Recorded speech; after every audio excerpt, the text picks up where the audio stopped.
Like I almost feel like everyone on that cast just wasn't feeling it, and everyone Yeah. in there was like, "All right, let's get our money." Paycheck. It's a paycheck. Yeah. Beep, boop, bop, bop, bop, beep. That's signature right there. I don't know how we got here, but Come on, Bernardo. Let's move on. we're already Speaking we're of already- films, Temper Tantrum.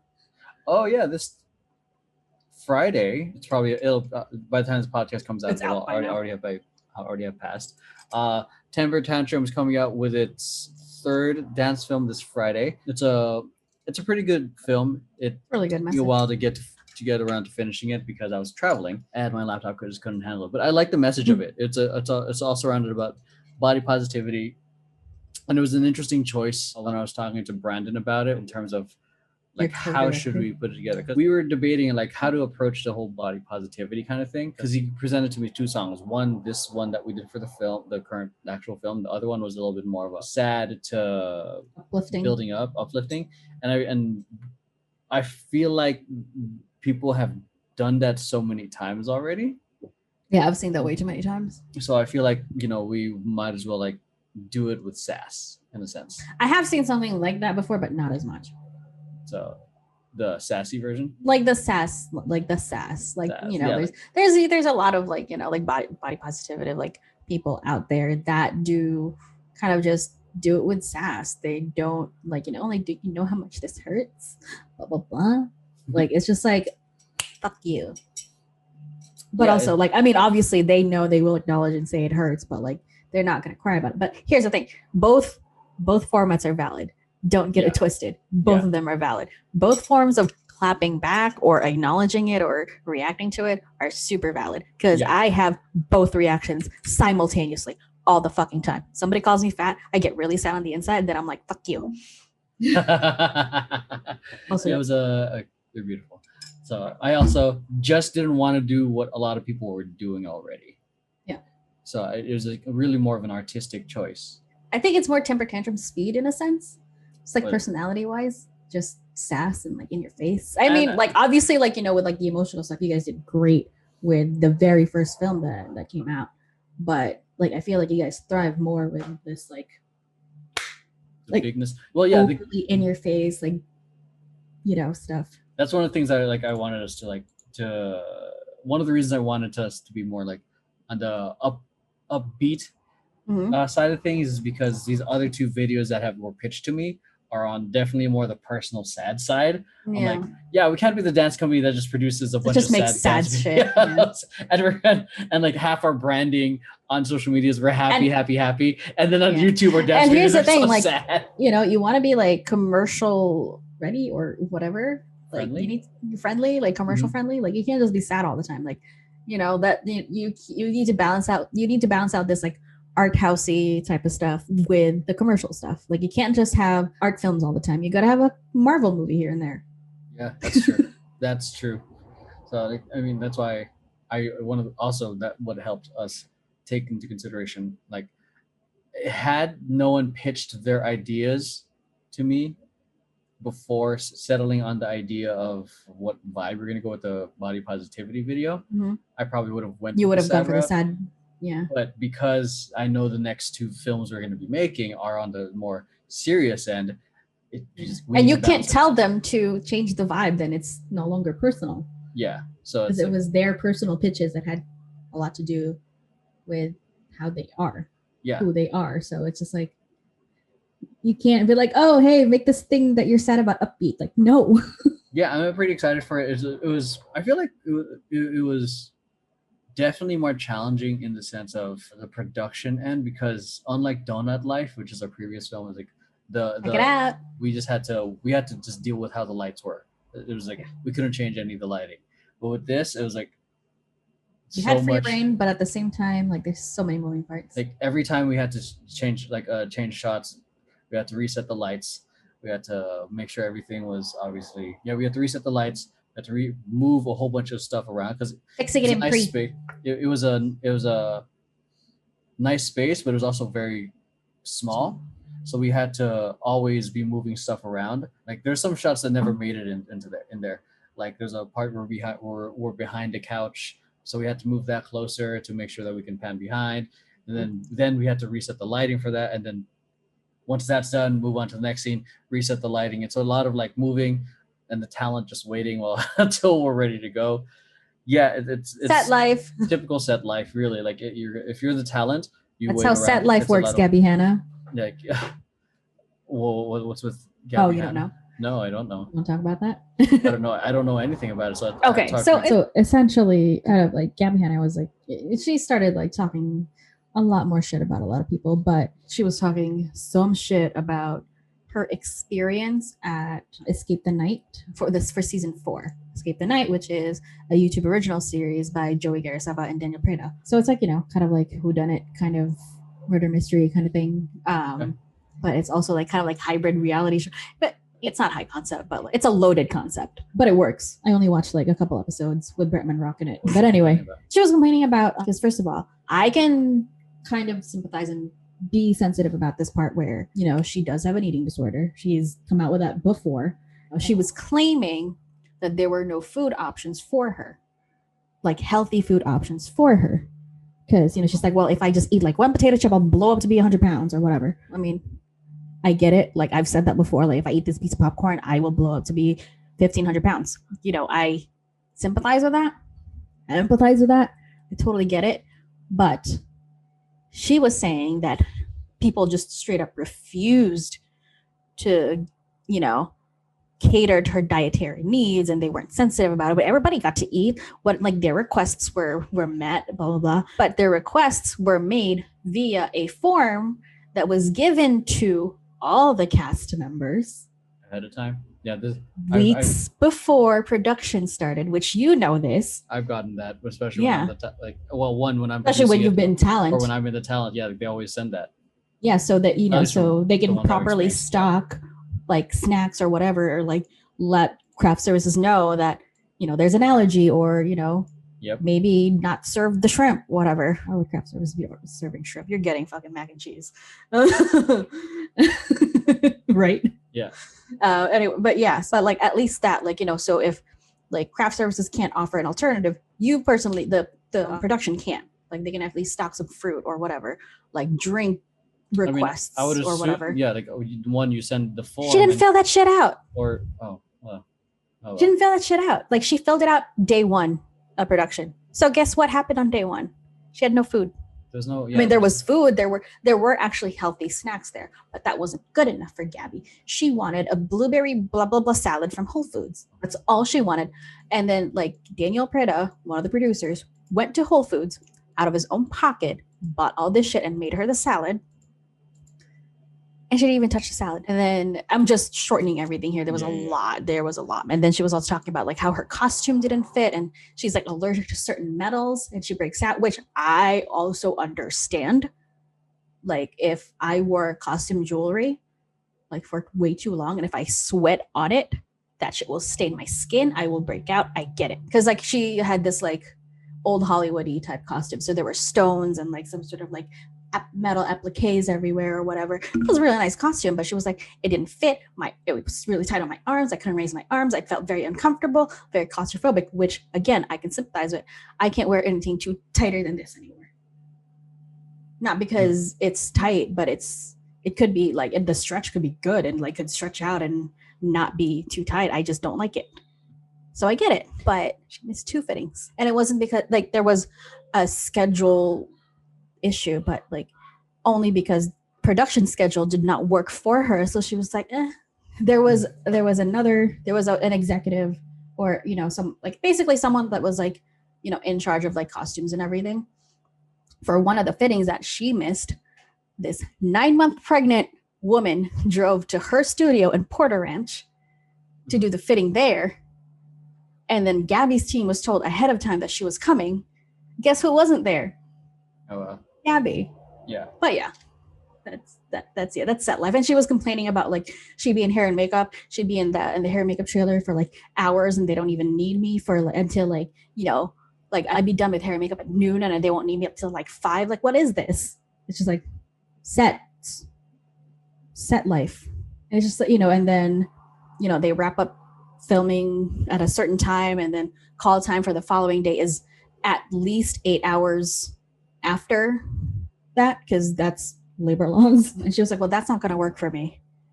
It's like, well, too fucking bad. And like, yeah, but you don't even need me till like 5:30. It's like, too fucking bad. Get in here and make up by 12. It's like, we might need to do a reshoot of something that we did the other day or whatever. Yeah. Like, we need you in hair and makeup, in costume, right away. And she's like, that doesn't work for me.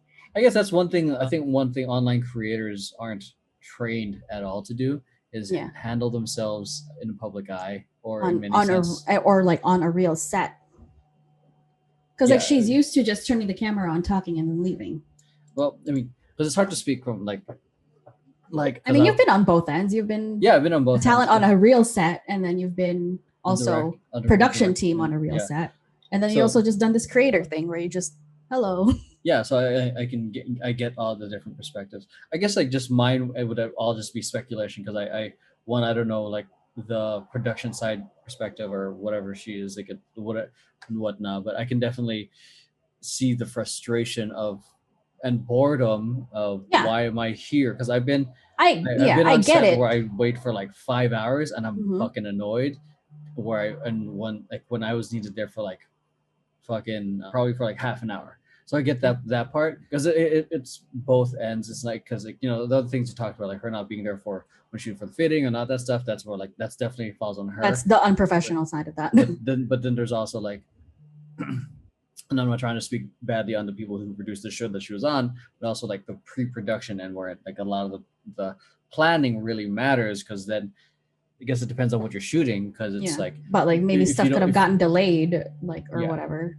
Like or I guess it goes back to depending on what they needed because like 4 hours to wait for your it wasn't just that she had to play her part on the thing because like again it's also part reality show format, so they do like the talking head stuff.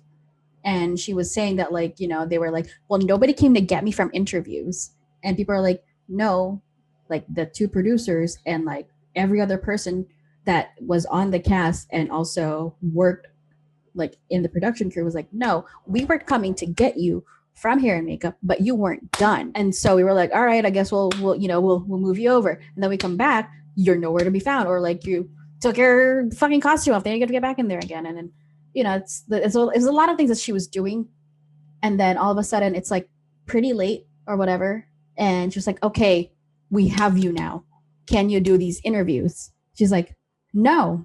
And then she started acting like a fucking brat about it, like do the interview then bitch about it later. So if it were like a thing where they just let you sit in hair and makeup for a long time before they had you do these interviews and like never just came to get you, fine. But you're still under contract to do this. Do the interview, bitch about it later. This is why like actors still do their movies even though they hated it. Like fucking Robert Pattinson hated Twilight. Yeah. But he did the movies anyway because he was under contract. And he was acted the shit out of it. Even though some acted the shit out of it. It was terrible. But even though the directing was terrible, like and though the director herself, she's is a genius. But it was probably just like I almost feel like everyone on that cast just wasn't feeling it, and everyone in there was like, "All right, let's get our money." Paycheck. It's a paycheck. Yeah, whatever. I mean, that's the thing too. It's like it's a paycheck, and it's whatever.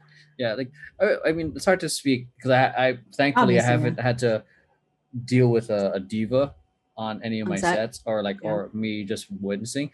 Though Brandon has watched severely unprofessional people on set. Brandon, for those of you guys listening or watching on YouTube, Brandon's artistic director for Tantrum.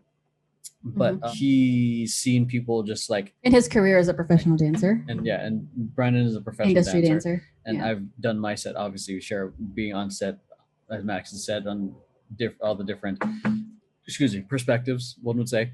But yeah, he was sharing like some, I don't know, I guess it depends on the individual, but I don't constitute being insanely faded on set very professional, but some would argue like if they can still get the job done, it doesn't really matter. That makes sense. Yes. Yeah, but insanely faded, my definition of insanely faded is unable to do anything. That's true. But this guy, I would say, looks like he got the job done, but he was also kind of arrogant based off what I've heard. I don't know much about this person. This is just based off my hearing. So yeah, I guess to go back to it, I almost feel like the professionalism, I Yeah, guess, it was. I is think is what was called into question really just in terms of like what was going on set, not even like her personality as a person. Like other cast members have been talking about like her actual personality as a person, like on set too, and they're just like, "What the fuck, yeah, Gabby? Like, chill out." But at the same time, like she was just being unprofessional. There are some actors that are pieces of shit, but when it comes to the job, they do the job. yeah. And Like it's another thing too, like where it's like just because I guess you're the talent or you mhm, are good at the thing you do doesn't mean like they're you can be necessarily an going to asshole. be, yeah, Yeah, just but there's because also people on this crew that are also good at what they're doing. You're not the only person that's good here. definitely like Hair and makeup artist, good at what they're doing. Costume designer, good at what they're doing. definitely like Director, good at what they're doing. a situation of like lack of humility, Lack of inflated social ego, awareness. inflated ego. I mean, yeah, her career was kind of like taking off at the time, and she's already been embroiled in like at that time. She was already embroiled in some sort of like issue or whatever. I think that was like during the Kenza Cosmetics thing, which I will not go into. But well, essentially, she did an ad, a sponsored post for Kenza Cosmetics, which is, I guess, a makeup brand, but like they were selling makeup brushes that were super cheap, and they were like, "Oh, it's free, you just gotta pay for shipping." And then it turns out people never got their brushes, or the brushes were shit, and they looked it up. They were like, AliExpress Oh brushes for God, like, for like $8 or like $5, the whole set it sounds or like whatever. every stupid fucking drop shipping thing Yeah, that's out there. but like And people were paying this like $10 for these brushes, and they were promised that like because it says on the website it was like just pay, just pay for shipping, but it also said like $80, crossed it off, free, just pay shipping. of course.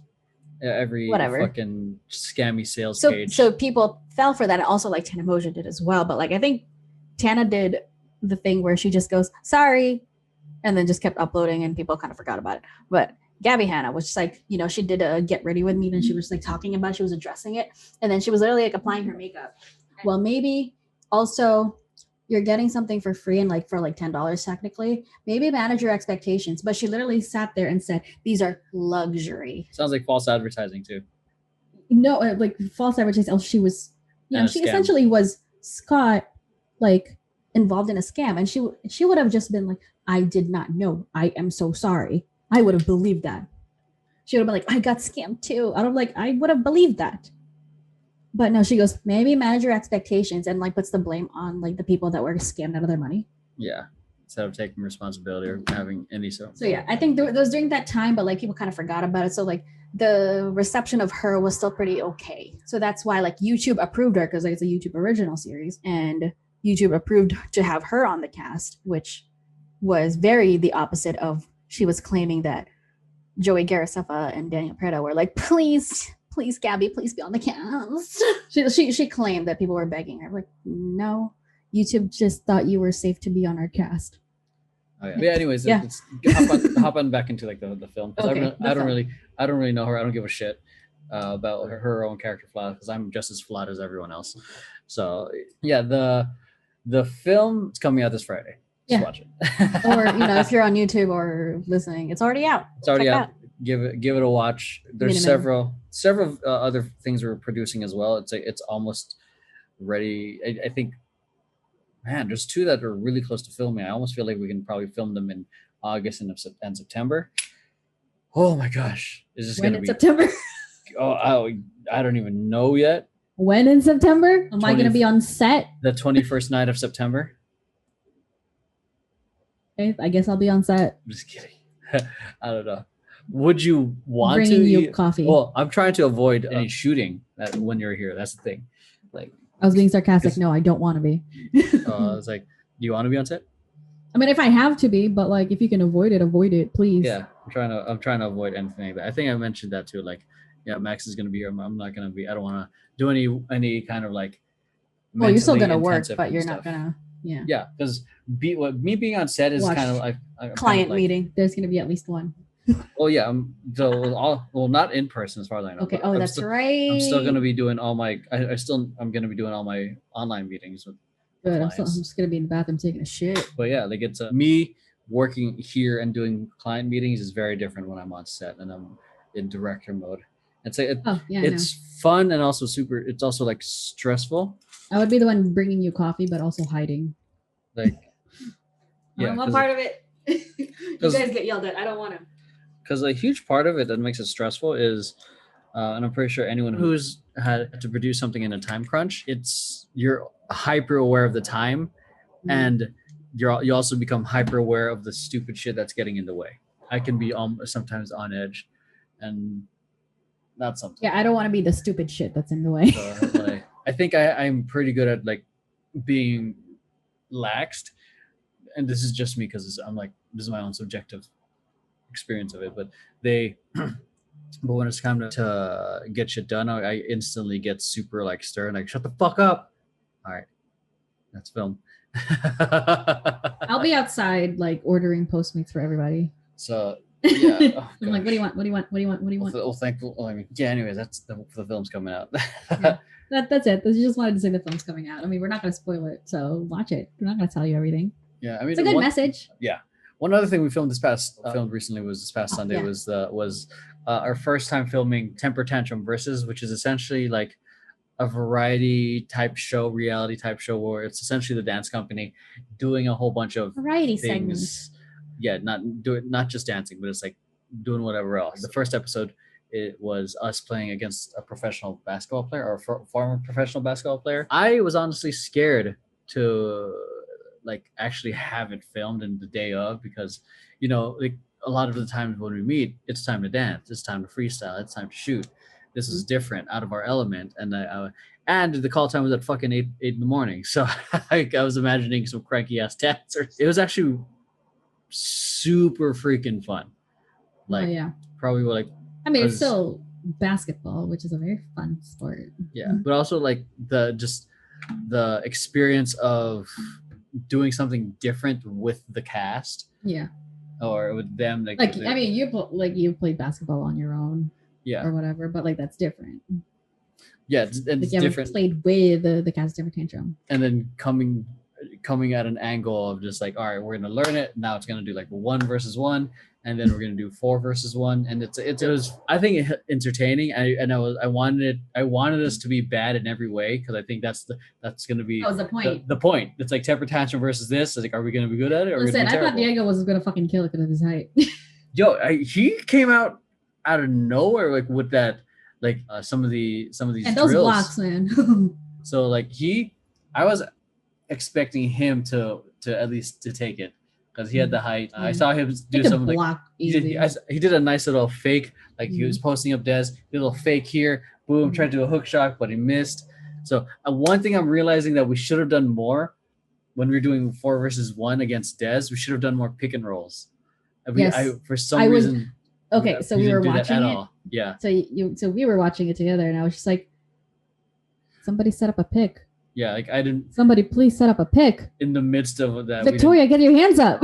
So yeah, it was. That's one thing I would love for us to do. I kind of wanted to do a part 2, like because a well executed pick and roll by a bunch of like for all intents and purposes noobs would be beautiful.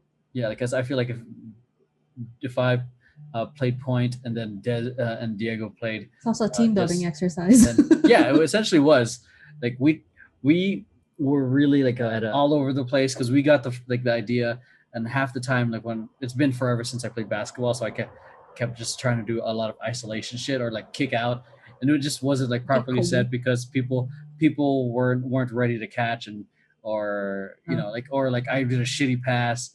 I feel like if Diego and I just ran some pick and rolls and kicked it out to Lauren and Victoria, they would eventually make some shots because they can shoot. It's just like one dealing with the pressure. Yeah, the pressure of friggin' Des rushing to your face, like rushing to your face and like really like getting in there. Yeah, but I really think we could have done well with that. Because I'm annoying when I'm trying to defend. I'm just like literally like my hand is in your face.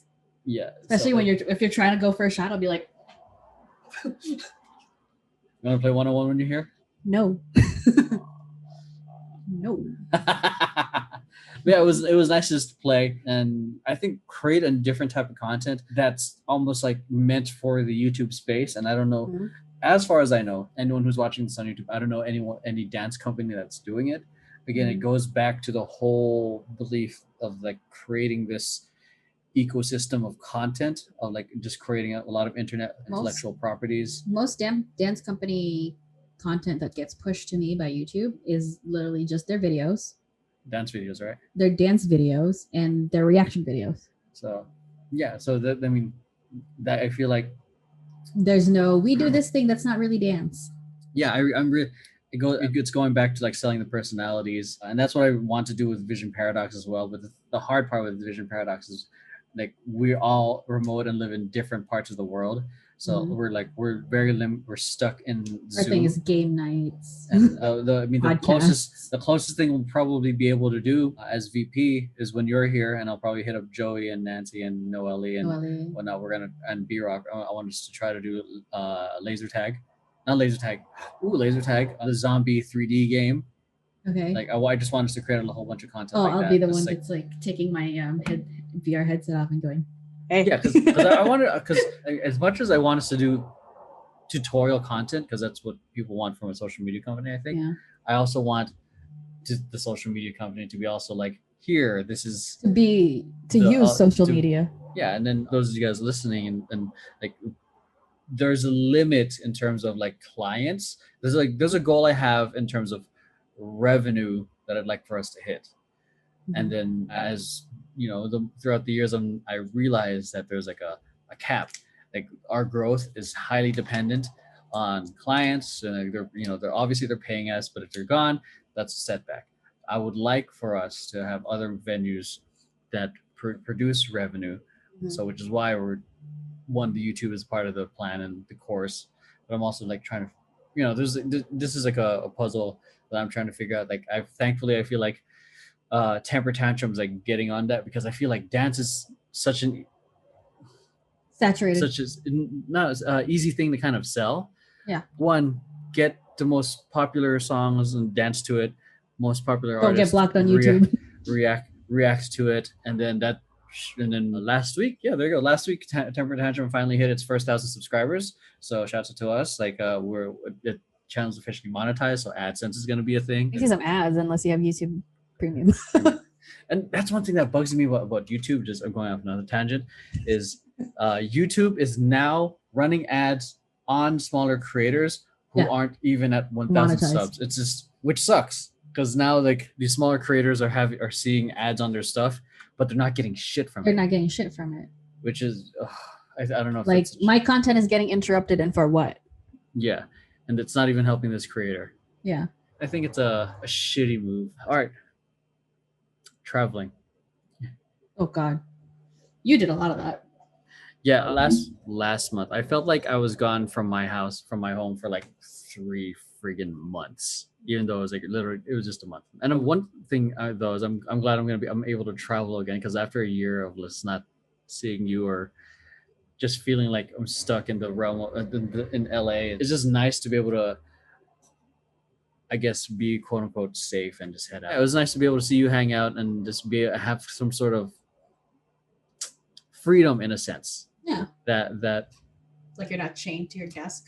Yeah, because one of the reasons I started my own business and started doing a lot of this stuff is like, I want to be able to travel and work, and I have not done that. Obviously, COVID was a thing; can't travel much and do work, but coming here, but being able to go to you and still be able to work and provide the service to the clients, it's a comforting thing. It's part of like I said, one of the reasons I started my own business. But yeah, like it was just nice to be able to travel to you, see my son.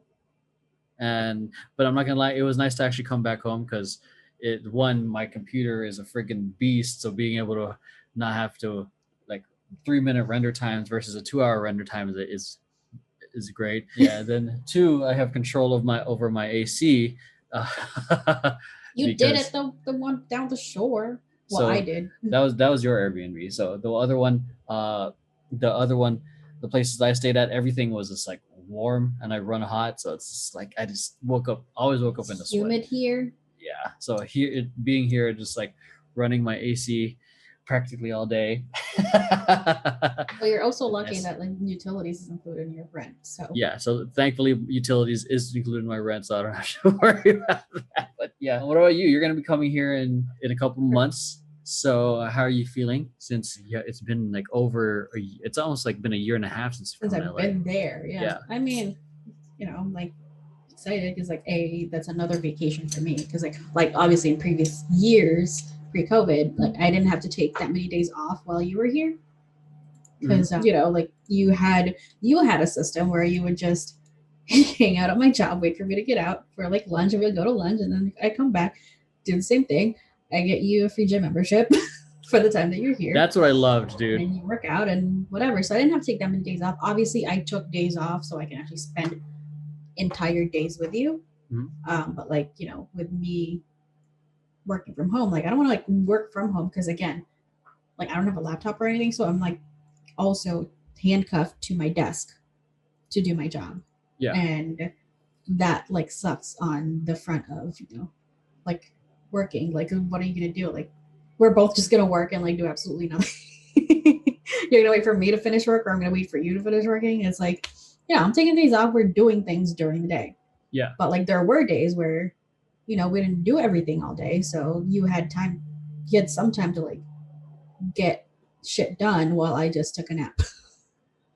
Yeah. I mean, I feel like that's what it's going to be when you're here. It's like work, and then I'm going to try to like be done like early afternoon so we can have the rest of the day. So 4 a.m. Okay. club might come back. I don't know. Oh, no. Yeah, well, that means if you wake up, I wake up. There we go. And it'll be like, let's go. And I'm like, bitch, I'm on vacation. The spirit of Kobe Bryant is waking you up. I am on vacation. I mean, I liked the situation at your day job though, because it was nice.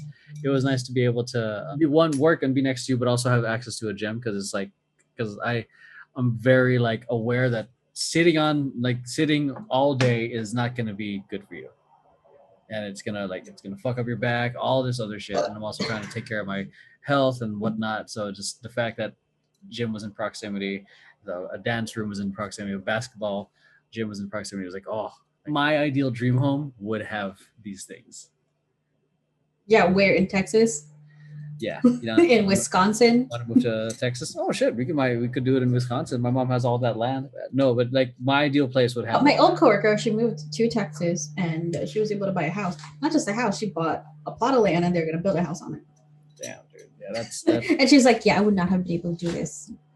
That's exactly what happened with our friend Amanda. She moved to Sacramento and then they had a plot of land and they were able to build a house there. Because I honestly would still just want to live in California. Sacramento? Huh? I have family in Sacramento. I don't want to live in Sacramento either. I want to be in LA, but LA is so goddamn expensive. LA is expensive. I mean, here's the thing. Like, I've ever since I left LA, I'm like, I want to go back. And then I'm like, oh God, how am I going to afford LA? Well, that's why there's so many people moving because the taxes are high and whatnot. Yeah, but not enough people are moving out to drive the prices down. Well, the real estate is. Y'all need to move out more. The real estate's still pretty high. I'm waiting for that. Well, yeah, real estate is like trash everywhere. Well, because like here, like a friend of mine who actually technically can't afford a house right now is still renting, and he was like looking around he wanted to stay in the same county because he liked it there, and he was looking at all these houses, but he could technically afford with money that he has plus a loan, but he keeps getting outbid by these freaking New Yorkers moving out of the city and into the suburbs because they can't afford to literally offer $100K above asking, no questions asked, because they think that's cheap for the space you're getting, because they could pay the same price for a shoebox or pay the same price outside of the city but close enough to the city for a yard and a house. Yeah. So he keeps getting outbid by all these fucking New Yorkers, and he's just like, the most he can do is like 10 to 20 over asking. spend a 20K over asking. That's the thing too. Like when I'm paying for my studio, like okay, Q is, I don't know how you could ever live in LA. That place costs an arm and a leg. It's true, but it also depends. I guess depends on what you're trying to do here. I mean, albeit there's a lot of And transplants how you're willing here, to live. and how you're willing to live. Like there's a lot of transplants here that move to the West Side trying to pursue their career in the entertainment Look industry. at me looking annoyed, like I'm not gonna be a transplant. But also, like, you know, like the what I'm paying for my studio here, I remember seeing the prices in Vegas. I can have a fucking You can have a- two-bedroom place there. You can rent a house in Arizona. Yeah, like I but the thing is, I'd much rather be here because it's like, one, it's kind of closer to the industry that I'm working in, which is the entertainment industry. If I move to some other place, I'm pretty sure it's there, but Vegas, I feel definitely. I feel like it's definitely my heart. At least it's Same. set here because Same. the entertainment industry is here. So if I can building networks and the connections to whatever relevant places or people, that would be beneficial. And especially since a lot of my clients are also here, that makes so yeah. And say for example, I moved to Texas. I mean, I would have to move to a big city, at least in Austin. Austin, or if I want to go to even continue somehow in the film industry, specifically film, because I don't know how the rest of the entertainment Atlanta. industry is. Atlanta would be the next spot, but yeah, it depends on like the Yeah, but I don't want to be Asian in the South. the yeah, it depends on the objective of where you're living, because that's probably the main reason I'm here and I haven't moved anywhere else. Because if I really wanted to, like what I'm making, if I really wanted to have a nice place, I would have moved out of state already. Yeah, like if you've stayed long enough for the credits for like a TV show or a movie, a lot of those things were filmed in Atlanta. Like the things that were being passed off as any other city. If there's like if they don't need a shot of like an actual street in New York or Los Angeles or whatever, they're gonna shoot it in Atlanta. There's studios in Atlanta. Yeah, the music scene in Atlanta is booming too. Mm-hmm. So it's you'll see it too. Like at the end of the movies in the credits, there's like the little Georgia peach. It's like Georgia. Yeah, because I think that's how I know they filmed in Atlanta. I think that's like the only thing one of the things that they just need to do. They just need to throw the Georgia logo on there, or something. And then there's some. I think there's also tax benefits. When I was living in Burbank, I was told that all these like animation studios and like some of these other TV studios are in Burbank because they were getting some sort of tax break. Mm-hmm. So from the city. Yeah, because I mean, at the end, like it's still a lot of the films are things are still filmed in LA, but like the really big budget films, they take it somewhere else because they take it to, like, as far as I know, Atlanta or even Vancouver, depending on what they're trying to do. Because it's Edge of Sleep was being filmed in Vancouver, or like that area. All these, I think Arrow from the CW show filmed in Vancouver, so it's going to be Riverdale too, right? I think Riverdale as well. So I think most of the CW shows it's outside that isn't Gossip Girl. Yeah, it's just film. It's less expensive, especially in LA. Like there's permit you have to deal with. Like anywhere in LA, if you just have an SLR camera, they think you're filming something professional. They think you're filming something professional. They're trying to protect, like the business owners here or the property owners here are smart. Like they're aware of people just trying to film. Yeah. So, yeah, they know they have a really pretty facade on their business, but like they don't want people just filming there using their pretty facade. It's like, do you have a permit? And then not reaping the benefits of it. Mm-hmm. And I mean, I filmed like when I was touring, like, and I'd film at these really nice spots. All they would be was like, "Oh, what you filming?" Yeah. I mean, when you guys when Antics, when you were touring with Antics, like you guys were in like this was also a long time ago. Like you guys were like in like you filmed in like some really nice spots, like some really pretty kind of touristy spots too. Yeah, I'd film around in Philly. I filmed around Philly, Philadelphia. Like no one bothered us about permits. They just assumed we were just tourists. Brooklyn. You did a freestyle thing at Brooklyn Bridge Park. Around Brooklyn too. So it's like, yeah, I don't know how we got here, but yeah. We were just talking about like LA, like why LA is financially not an ideal city, but it isn't. You gotta want it. That's the thing, that you gotta want it.